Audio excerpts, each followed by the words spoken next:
Bonjour. Comme de toute façon ici c'est la guerre absolue et que de toute façon je n'ai rien d'autre à faire, j'ai trouvé cette vieille caméra dans les débarras et vu que je me fais chier à mort en même temps que mes recherches, j'ai décidé d'enregistrer cette chronique qu'on appellera la chronique à Fringe. On dit la chronique de Fringe.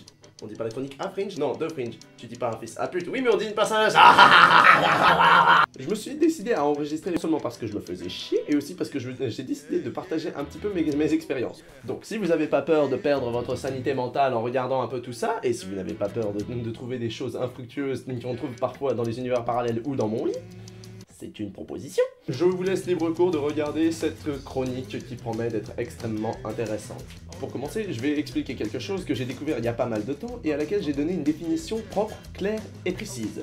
Je vais vous parler un petit peu des rôdeurs. C'est une communauté qui a une particularité bien à elle.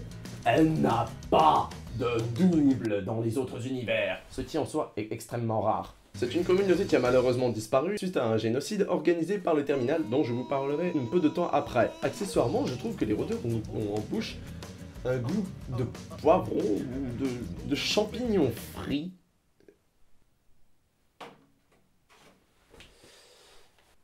Je sais pas, vous devriez essayer, c'est assez goûtu, je trouve. Autre sujet, très important celui-là, et je l'ai découvert assez récemment, c'est les limbes. Les limbes, il y a peu de gens qui y croient parce que c'est un sujet vraiment très brouillon, mais auquel je vais essayer d'attribuer une définition simple, claire et précise. Les limbes comportent plusieurs noms. Vide, ou encore l'infini, ou encore d'autres noms un petit peu plus cosy, on va dire.